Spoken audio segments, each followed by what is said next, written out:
ಜೀವನದಲ್ಲಿ ಅತಿ ಕಠಿಣ ಸಂದರ್ಭಗಳು ಎದುರಾದಾಗ ಮನಸ್ಸಿನ ಯಾವುದೋ ಮೂಲೆಯಲ್ಲಿ ಎಲ್ಲವೂ ಒಳ್ಳೆಯದಾಗುತ್ತೆ ಎಂಬ ಧ್ವನಿ ಬರುತ್ತೆ. ಆ ಧ್ವನಿಯ ಮೂಲ ಸ್ವಯಂ ಭಗವಂತನೇ ಆಗಿರುತ್ತಾನೆ.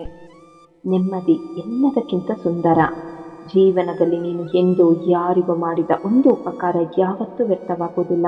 ಒಂದಲ್ಲ ಒಂದು ರೀತಿಯಲ್ಲಿ ಯಾವುದೋ ರೂಪದಲ್ಲಿ ನಿನ್ನ ಬಳಿ ಬಂದೇ ಬರುತ್ತೆ. ಮನುಷ್ಯನಿಗೆ ಯಾವಾಗ ಒಂದು ವಸ್ತು ಸುಲಭವಾಗಿ ಸಿಗುವ ಹಾಗೆ ಇರುತ್ತೋ ಆಗ ಅದರ ಬೆಲೆ ಗೊತ್ತಿರುವುದಿಲ್ಲ. ಆದರೆ ಯಾವಾಗ ಆ ವಸ್ತುವಿನ ಬೆಲೆ ತಿಳಿಯುತ್ತೋ ಆಗ ಅದು ಸುಲಭವಾಗಿ ಸಿಗುವುದಿಲ್ಲ. ನಮ್ಮ ಭವಿಷ್ಯ ಯಾರದೋ ಬಾಯಿಂದ ಬರುವಂಥದ್ದಲ್ಲ, ನಮ್ಮ ಕರ್ಮಗಳಿಗನುಗುಣವಾಗಿ ಭಗವಂತನಿಂದ ಬರೆಯಲ್ಪಡುವಂಥದ್ದು. ನೊಣ ಜೇನು ನೊಣ ಒಂದೇ ಜಾತಿಯವು, ಆದರೆ ಜೇನ್ನೊಣ ಜೇನು ಹುಡುಕಿದರೆ ನೊಣ ಕೊಳಕು ಹುಡುಕುತ್ತೆ.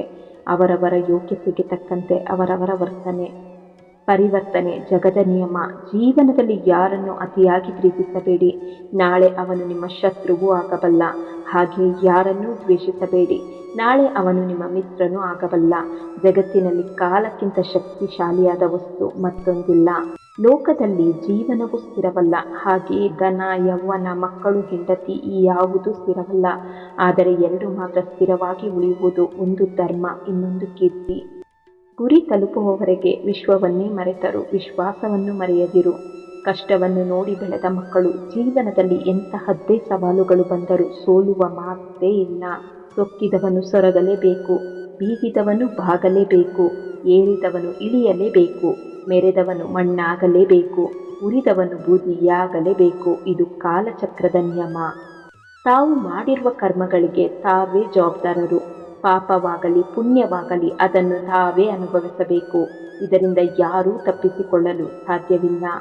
ಎಲ್ಲ ನನ್ನವರು ಎನ್ನುವುದು ಭ್ರಮೆ, ನಾನು ನನ್ನದು ಎನ್ನುವುದು ಸ್ವಾರ್ಥ. ಅವರು ನನ್ನವರು ಎಂಬುವುದು ಶುದ್ಧ ಸುಳ್ಳು, ನಿನಗಾಗಿ ನೀನು ಎಂಬುವುದಷ್ಟೇ ಸತ್ಯ. ಯಾರಿಂದಲೂ ಏನನ್ನು ಬಯಸದೆ ಇರುವುದೇ ಸೌಖ್ಯ. ಅವಕಾಶ ಸಿಕ್ಕಿದೆ ಅಂತ ಅವಮಾನ ಮಾಡಬೇಡಿ. ಸಮಯ ಎಲ್ಲರಿಗೂ ಅವಕಾಶ ಮಾಡಿಕೊಡುತ್ತೆ, ಅದು ನೆನಪಿರಲಿ. ಕಾಣದ ಕೈಗಳಿಂದ ಸಾವಿರಾರು ಕುತಂತ್ರಗಳು ನಡೆದರೇನಂತೆ, ಮೇಲೊಬ್ಬ ಎಲ್ಲವನ್ನೂ ವೀಕ್ಷಿಸುತ್ತಿರುವನು, ನಿಮ್ಮ ಕಣ್ಣೀರಿನ ಎಲ್ಲ ಹನಿಗಳಿಗೆ ನ್ಯಾಯ ನೀಡುವನು. ಯಾವಾಗಲೂ ನಗುವ ಮತ್ತು ತುಂಬ ಮಾತನಾಡುವ ವ್ಯಕ್ತಿ ಸುಮ್ಮನಾಗಿ ಬಿಟ್ಟರೆ ಅರ್ಥ ಮಾಡಿಕೊಳ್ಳಿ, ಆ ವ್ಯಕ್ತಿ ಒಳಗಿನಿಂದ ಸಂಪೂರ್ಣವಾಗಿ ನೊಂದಿದ್ದಾನೆ ಎಂದು. ಕಾಯಲು ನಾನಿರುವಾಗ ಕೆಲಸ ಇಲ್ಲದವರ ಮಾತಿಗೆ ಕೊರಗುವುದೇಕೆ? ಯಾರನ್ನು ನಂಬಿ ಬಂದಿಲ್ಲ ಎಂದ ಮೇಲೆ ಎಲ್ಲರೂ ನಮ್ಮೊಂದಿಗೆ ಇರುತ್ತಾರೆ ಅನ್ನುವ ಮೋಹ ಯಾಕೆ? ಪಡೆದುಕೊಳ್ಳುವುದಕ್ಕಿಂತ ಉಳಿಸಿಕೊಳ್ಳುವುದು ಮುಖ್ಯ. ಹುಡುಕುವುದಕ್ಕಿಂತ ಸಿಕ್ಕಿರುವುದನ್ನು ಕಳೆದು ಹೋಗದಂತೆ ಕಾಪಾಡಿಕೊಳ್ಳುವುದು ಮುಖ್ಯ. ಅದು ವ್ಯಕ್ತಿಯಾದರೂ ವಸ್ತುವಾದರೂ.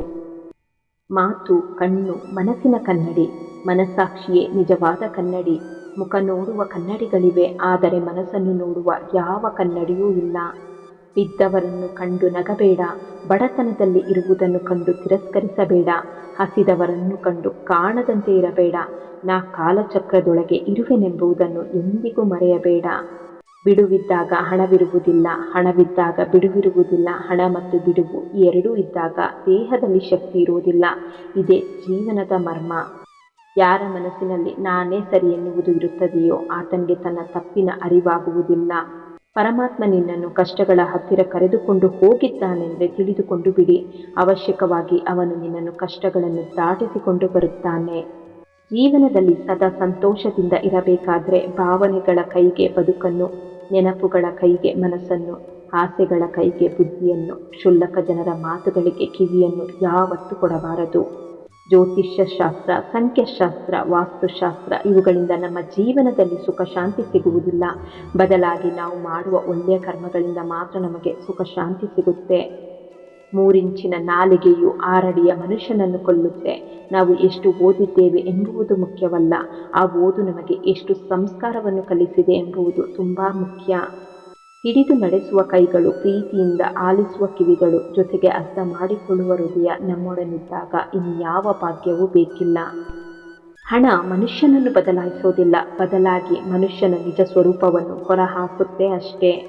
ಮನುಷ್ಯ ಒಂದು ಅಂಗಡಿ, ನಾಲಿಗೆ ಅದರ ಬೀಗ. ಬೀಗ ತೆಗೆದರೇನೆ ಗೊತ್ತಾಗೋದು ಈ ಅಂಗಡಿ ಚಿನ್ನದ್ದೋ ಅಥವಾ ಕಲ್ಲಿದ್ದಲಿದ್ದೋ ಎಂದು.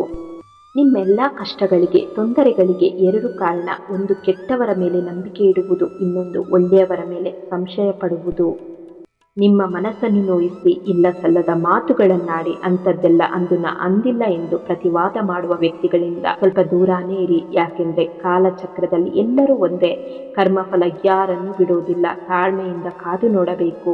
ಇಲ್ಲಿ ಆಣೆ ಪ್ರಮಾಣಗಳು ಲೆಕ್ಕಕ್ಕಿಲ್ಲ ಸತ್ಯದ ಮುಂದೆ.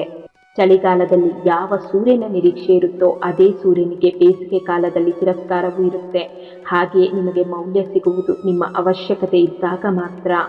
ಒಬ್ಬರ ತಾಳ್ಮೆಯನ್ನು ಅಸಹಾಯಕತೆ ಅಂದುಕೊಳ್ಳಬಾರದು. ತಾಳ್ಮೆಯ ಹಿಂದಿನ ತಯಾರಿ ಬಹಳ ಗಟ್ಟಿಯಾಗಿರುತ್ತೆ. ಎಲ್ಲರ ಜೊತೆಯಲ್ಲಿ ಇರು, ಎಲ್ಲರಂತೆ ನಗುತ್ತಿರು. ಅಷ್ಟು ಬಿಟ್ಟರೆ ಎಲ್ಲರೂ ನಮ್ಮವರೆಂದು ಹೆಮ್ಮೆ ಪಡಬೇಡ. ನಟನೆಯಿಂದ ಕೂಡಿದ ಮನುಷ್ಯನ ಪ್ರೇಮ ವಿಷಕ್ಕಿಂತ ಅಪಾಯಕಾರಿ ಎಂದು ಮರೆಯಬೇಡ. ಯಾರೊಬ್ಬನನ್ನು ಭಿಕ್ಷುಕನಂತೆ ಕೀಳಾಗಿ ಕಾಣಬೇಡ. ಭಿಕ್ಷುಕನಾದರೂ ಕೂಡ ನಿನಗೂ ಮೀರಿದ ಯೋಗ್ಯತೆ ಯೋಗ ಅವನಿಗಿರಬಹುದು. ನೀನು ಪಡೆದಿದ್ದನ್ನೆಲ್ಲ ಆ ದೇವರ ಭಿಕ್ಷೆಯೇ ಎನ್ನುವುದು ಖಂಡಿತ ಮರೆಯಬೇಡ. ಮಾಡುವ ಕೆಲಸ ಯಾವುದಾದರೇನು ಅದು ನಮಗೆ ಒಂದು ತುತ್ತು ಅನ್ನ ಕೊಡುತ್ತಿದ್ದರೆ ಅದರ ಮೇಲೆ ಗೌರವವಿರಲಿ.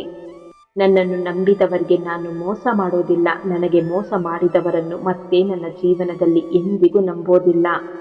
ನಿನ್ನಲ್ಲಿ ದಾನದ ಗುಣ ಇದ್ದ ಮೇಲೆ ಯಾವ ದೇವಾಲಯಕ್ಕೂ ಹೋಗಬೇಡ. ಯಾಕಂದರೆ ನೀನೇ ಒಂದು ದೇವರ ಗುಡಿ. ತಪ್ಪಾಗಿ ಯೋಚಿಸುವುದೇ ಜೀವನದ ಸಮಸ್ಯೆ. ನಮ್ಮ ಬಾಯಿಗೆ ಹೋಗುವ ಆಹಾರ ಎಷ್ಟು ಶುದ್ಧವಾಗಿರಬೇಕು, ಹಾಗೆಯೇ ಬಾಯಿಂದ ಹೊರಬರುವ ಮಾತುಗಳು ಅಷ್ಟೇ ಶುದ್ಧವಾಗಿರಬೇಕು. ಆಗ ಸಂಬಂಧಗಳು ಮತ್ತು ಸ್ನೇಹ ಎರಡೂ ಗಟ್ಟಿಯಾಗಿರುತ್ತೆ. ಈ ಜಗತ್ತಿನಲ್ಲಿ ಯಾರನ್ನು ಬೇಕಾದರೂ ಸೋಲಿಸಬಹುದು, ಆದರೆ ಸೋಲಿನಲ್ಲಿ ನಗುವವರನ್ನು ಮಾತ್ರ ಸೋಲಿಸಲು ಯಾರಿಂದಲೂ ಸಾಧ್ಯವಿಲ್ಲ. ಪ್ರಾರ್ಥನೆ ಮತ್ತು ನಂಬಿಕೆ ಎರಡು ಕಣ್ಣಿಗೆ ಕಾಣದೇ ಇರಬಹುದು, ಆದರೆ ಅಸಾಧ್ಯವಾದದ್ದನ್ನು ಸಾಧ್ಯವಾಗಿಸುವ ಶಕ್ತಿ ಎರಡಕ್ಕೂ ಇದೆ. ಹಕ್ಕಿಲ್ಲದಿದ್ದರೂ ಪಡೆದುಕೊಳ್ಳುವ ಮನಸ್ಸಾದರೆ ಅಲ್ಲೊಂದು ಮಹಾಭಾರತ ಪ್ರಾರಂಭವಾಗುತ್ತೆ. ಹಕ್ಕಿದ್ದರೂ ಅದನ್ನು ತ್ಯಾಗ ಮಾಡುವ ಮನಸ್ಸಾದರೆ ಅಲ್ಲಿ ರಾಮಾಯಣ ಪ್ರಾರಂಭವಾಗುತ್ತೆ. ನಿಮ್ಮನ್ನು ನೀವು ಪ್ರೀತಿಸಿ, ಇಲ್ಲವಾದರೆ ನೀವು ಯಾರನ್ನು ಪ್ರೀತಿಸಲಾರಿರಿ. ಜೀವನದಲ್ಲಿ ಒಂದೇ ನಿಯಮ ಇಟ್ಟುಕೋ. ನೇರವಾಗಿ ಮಾತನಾಡು, ಸತ್ಯವನ್ನೇ ಮಾತನಾಡು, ಮುಖಕ್ಕೆ ಮುಖ ಕೊಟ್ಟು ಮಾತನಾಡು. ನಿನ್ನವರೆಂದು ಕರೆಸಿಕೊಳ್ಳುವವರು ಅರ್ಥ ಮಾಡಿಕೊಳ್ಳುತ್ತಾರೆ. ಹೆಸರಿಗೆ ಮಾತ್ರ ನಿನ್ನವರೆಂದು ಕರೆಸಿಕೊಳ್ಳುವವರು ನಿನ್ನಿಂದ ದೂರವಾಗುತ್ತಾರೆ ಅಷ್ಟೇ. ಮನುಷ್ಯನಲ್ಲಿ ಬದಲಾವಣೆ ಇರಬೇಕು, ಆದರೆ ಇನ್ನೊಬ್ಬರನ್ನು ಕಳೆದುಕೊಳ್ಳುವಷ್ಟು ಬದಲಾಗಬಾರದು. ಕೆಲವರಿಗೆ ಸೂರ್ಯ ಬಿಸಿಲು ಅನ್ನಿಸುತ್ತಾನೆ, ಇನ್ನು ಕೆಲವರಿಗೆ ಬೆಳಕು ಅನ್ನಿಸುತ್ತಾನೆ. ಹಾಗೆ ನಾವು ಕೂಡ ಕೆಲವರಿಗೆ ಒಳ್ಳೆಯವರು ಅನ್ನಿಸಿದರೆ ಇನ್ನೂ ಕೆಲವರಿಗೆ ಕೆಟ್ಟವರಾಗಿ ಕಾಣಬಹುದು. ಅದಕ್ಕೆ ಯಾವತ್ತೂ ನಮ್ಮ ಯೋಚನೆಯಂತೆ ಬದುಕಬೇಕೇ ಹೊರತು ಜನರ ಯೋಚನೆಯಂತಲ್ಲ.